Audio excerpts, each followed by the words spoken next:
જય માતાજી, જય શ્રી કૃષ્ણ. તો અત્યારે 8 વાગવા જઈ રહ્યા છે. તો હું દાળ ઢોકળીનો શરૂઆત કરું છું. પણ આજ તો આખી કહાની કરવાની છું કે હે દાળ ઢોકળી બેન, તમે આટલા બધા મીઠા કેમ છો? તમને બધા કેમ બહુ ખાવા કરે છે? તો દાળ ઢોકળી કે મારા વિડીયોમાં બના રહેજો, અને સારી લાગે તો લાઈક કરજો, સબસ્ક્રાઈબ કરવાનું ભૂલતા નહીં. પણ હું આજ આખી કહાની કહેવાની છું કે મારામાં આટલી બધી મીઠાશ કેમ છે. લ્યો અત્યારે બસ આટલું. તાંહડામાં પીંડા મૂકી દીધા છે. તો વાત તો હાશી, મીઠું નાખ્યું. તો મીઠાને પૂછ્યું કેમ બહુ મીઠાશ છે? તો કે મેં દરિયાના પાણીના દરિયાના આગળમાં રહેલા ને એટલે અમારામાં ખારાશ હોય. વાત તો બરાબર. તો પછી એમ કીધું કે અમને પૂછ્યું છે, દાળને પૂછો તો એ દાળ બેન કેમ મીઠા છો? તો અમને ખેડૂતે બરાબરના ઓલામાં નાખ્યા હોય મશીનમાં, અમારી દાળ કરી હોય એટલે મીઠા હોય. પછી હવે એણે એમ કીધું કે આપણે મરચાંને ને હળદરને બધાને પૂછો ને, આ બધાને એમાં હાથે છે તો બધાને પૂછવું પડે ને. તો સરસ મજાના સાવત્રીમાં આવ્યા છે, નાનો એવો હાથમાં ડબ્બો લઈને કે આજ તો મારે દાળ ઢોકળી ખાવી છે, મને ખાલી 1 ચમચો જેટલી આપજે. તો સરસ મજાના રોટલા વણાવવા મળ્યા છે. ને આ માળી આવ્યા છે ગામમાંથી, 1 ને 3 વર્ષના સરસ મજાના. જો 1 ને 3 વર્ષ થયા, 1 ને 3 વર્ષ થયા ને સરસ મજાના. જો આ માળી કહેશે. તો એ એમ કહેશે કે દાળ ઢોકળી ખાવી છે. તો મેં કીધું કાંઈ વાંધો નહીં, ડબ્બો લઈને આવ્યા છે તે થોડી વાર બેહો. તો એ વ્યવસ્થા રોટલા પડી છે.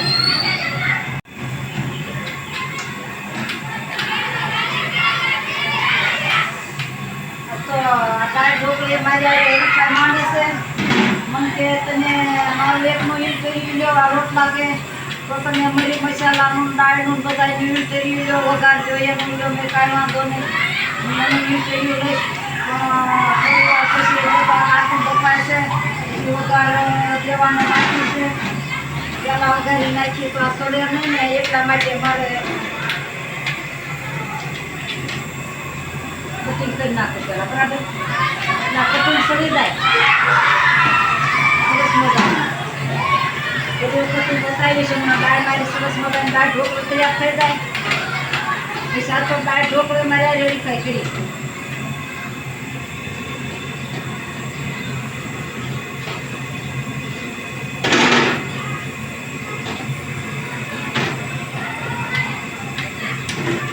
વર્ષ ત્યાં મને આમાં કામ કરવું એને, એટલે આ વસ્તુ મારી એ કરાઈ ગઈ, હું એને કરાઈ ગઈ, બરાબર.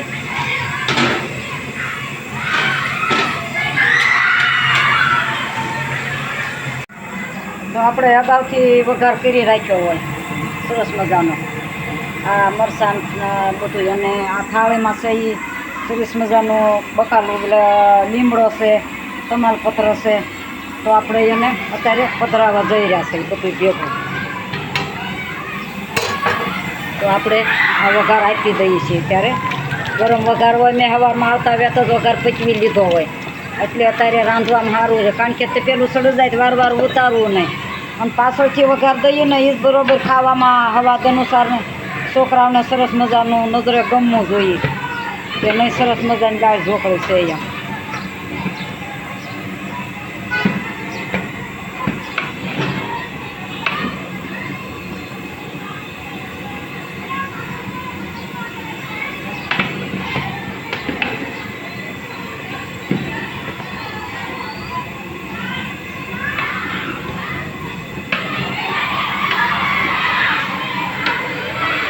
પણ છોકરા બરાબર બહાર રમવા 9-10 વાળા ધોરણને ભેગું બેહારે છે. અહીંયા મારે શાળા બીજી સણાય છે ત્યાં સુધીમાં.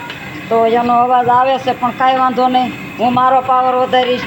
તો સવારમાં ઘઉંના પીંડા બોલતા હતા તે તમે બધાનું ઇન્ટરવ્યૂ લો, તો હું બધાનું ઇન્ટરવ્યૂ લેવા જઈ રહી છું. અત્યારે કટિંગ કરીને દાળ ઢોકળીમાં રોટલા નાખ્યા, વણીને સરસ મજાના પાતળા વણવા પડે એટલે સડી જાય. અને પછી મેં લીમડાને કીધું કે આવો લીમડાભાઈ, અને અમારી દાળ ઢોકળીમાં બિરાજમાન થાવ. તો લીમડાભાઈ આવી ગયા.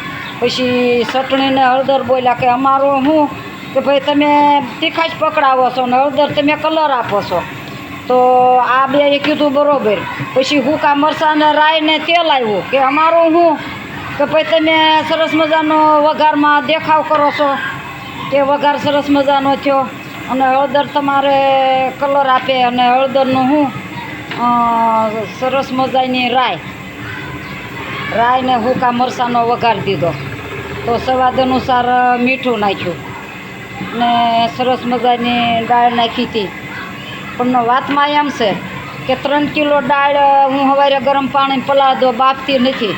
પણ છતાં એ સરસ મજાની તમે આમાં ઝીણી ઝીણી જોઈ શકો છો એ દાળ છે. તો દાળ હારવાર બફાઈ જાય છે. જ્યારે કટકી કરીને નાખવા જઈ રહી ને ત્યારે જ દાળ બફાઈ જાય. દાળને અલગથી બાફવામાં નથી આવતી. ડોલમાં પલાળી દઈ 2-3 કિલો. જેટલું આપણે નિશાળમાં બાળકો જમતા હોય એ પ્રમાણે આપણને ખબર પડી જાય છે કે એગ્રીમેન્ટમાં. તો જો સરસ મજાના ટમેટાં, સૂકા મરચાં, લીલી ચટણી ને રાઈ મેથી વઘાર્યું. મેથીનો ઉપયોગ કરું છું થોડો જાજો. તો છોકરાને સ્વાદ અનુસાર ને આમે કડવાણી કરીને તો સરસ મજાની નાખું છું. પછી તપેલું ને તવીથો આ બે કે અમારું હું મેં તારે તપેલાને કીધું તારે સતત ગેસ માથે હાજર રહેવાનું, બેસી જ જવાનું, ગરમ લાગે એવું કાંઈ બોલ નહીં કરવાનું. પછી તવીથો કે મારું હું પછી તારે સતત મારા હાથમાં રહેવાનું, તળિયે પહેવા નહીં દેવાનું અને બેહવા ન દેવાય. પાક ઉપર આવે એટલે બેહવી ન દેવી દાળ ઢોકળી. તો બેસી જાય તો બરાબર ન લાગે, વાસ આવે. તો જો કેટલી સરસ મારી દાળ ઢોકળી તૈયાર થઈ ગઈ. તો જિલ્લો અમરેલી, તાલુકો લાઠી, વાયા સાવંડ અને ગામ જાનબાઈ દેરડી. હું છું હંસાબેન રજીભાઈ સોલંકી. મારી દાળ ઢોકળી તૈયાર. પણ વાતમાં એમ છે મારી દાળ ઢોકળી સારી લાગે તો લાઈક કરજો, સબસ્ક્રાઈબ કરજો.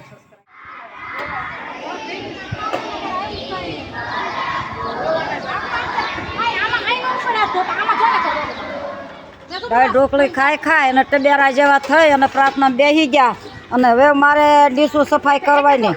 કેટલી ડીશું થઈ ભેગી, આ વાસણ બધાય મારા આમ ફોન હાથમાં લેવાનો ગાળો ન રવા દે એટલી ભી કરે છોકરા. આ ડીશું જોજો. તો તારે મારો છેલ્લો વિડીયો છે. છોકરાએ જમી લીધું. હું વિડીયોનો વિરામ લઉં છું.